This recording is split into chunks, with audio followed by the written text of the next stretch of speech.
وأنعام حرمت ظهورها وأنعام لا يذكرون اسم الله عليها افتراء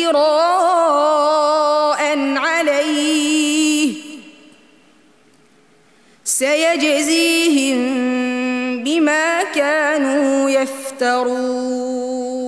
বিশ্বের অনেক ইসলামী দেশসহ বিশ্বের বিভিন্ন দেশের প্রতিযোগীদের সঙ্গে লড়াই করে বাংলাদেশ প্রথম হয়েছে, এটা মুসলিম বিশ্বে বাংলাদেশের গৌরব বলে মনে করেন কুয়েত ধর্ম মন্ত্রণালয়ের ইমাম ফায়েজ হামদ আল এনাজি। কুয়েতে অনুষ্ঠিত ১৩তম আন্তর্জাতিক হিফজুল কোরআন প্রতিযোগিতায় প্রথম হয়েছেন বাংলাদেশের হাফেজ আনাস মাহফুজ।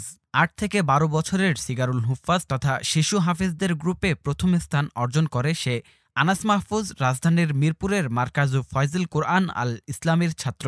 এই প্রতিযোগিতায় ক্রাত গ্রুপে তৃতীয় স্থান অর্জন করেছেন বাংলাদেশের উদীয়মান কারি আবু জর গিফারি। বিশ্বের ৭৪টি দেশের প্রতিযোগীদের সঙ্গে লড়াই করে বাংলাদেশের জন্য এই গৌরব বয়ে এনেছেন তারা। মঙ্গলবার স্থানীয় সময় বাদ মাগরিব ফলাফল ঘোষণা করা হয়। এতে কোরআন প্রতিযোগিতায় প্রথম হিসেবে হাফেজ আনাসের নাম ঘোষণা করা হয় এবং কেরাত প্রতিযোগিতায় ঘোষণা করা হয় কারি আবু জর গিফারির নাম। প্রসঙ্গত, গত বৃহস্পতিবার কুয়েতের ধর্ম মন্ত্রণালয় আয়োজিত ১৩তম বিশ্ব কোরআন প্রতিযোগিতা শুরু হয়। এতে অংশ নিয়েছিলেন বাংলাদেশের বিশ্বজয়ী হাফেজ সালেহ আহমেদ তাকরিম, হাফেজ আনাস মাহফুজ এবং কারি আবু জর গিফারি। বুধবার কুয়েতে এই আন্তর্জাতিক হিফজুল কোরআন প্রতিযোগিতায় বিজয়ী ২ বাংলাদেশি হাফেজের হাতে পুরস্কার তুলে দেওয়া হয়েছে। সকালে রাজধানী কুয়েত সিটির ক্রাউন প্লাজা হোটেলে বিজয়ীদের হাতে পুরস্কার তুলে দেন দেশটির ধর্মমন্ত্রী ড মোহাম্মদ ইব্রাহিম মোহাম্মদ আল ওয়াসমি। কুয়েত সরকার ২০০৯ সাল থেকে প্রতি বছর আন্তর্জাতিক কোরআন তিলাওয়াত প্রতিযোগিতার আয়োজন করে আসছে। এবার অনুষ্ঠিত হয় ১৩তম আন্তর্জাতিক হিফজুল কোরআন প্রতিযোগিতা।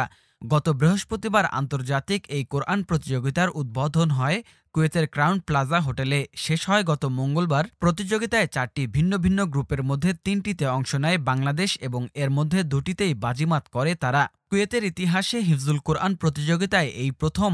ছোটদের মধ্যে হিফজুল কোরআন প্রতিযোগিতায় প্রথম স্থান অর্জন করে বাংলাদেশ। এটা বিশ্বের মাঝে বাংলাদেশকে অনন্য উচ্চতায় নিয়ে গেছে বলে মনে করেন সংশ্লিষ্টরা। বিশ্বের অনেক ইসলামী দেশসহ বিশ্বের বিভিন্ন দেশের প্রতিযোগীদের সঙ্গে লড়াই করে বাংলাদেশ প্রথম হয়েছে, এটা মুসলিম বিশ্বে বাংলাদেশের গৌরব বলে মনে করেন কুয়েত ধর্ম মন্ত্রণালয়ের ইমাম ফায়েজ হামদ আল এনাজি। লা ইয়াতআমুহা ইল্লা মান নাশাউ বিজামিহিম ওয়া আনআমুন হুররিমাত যুহুরুহা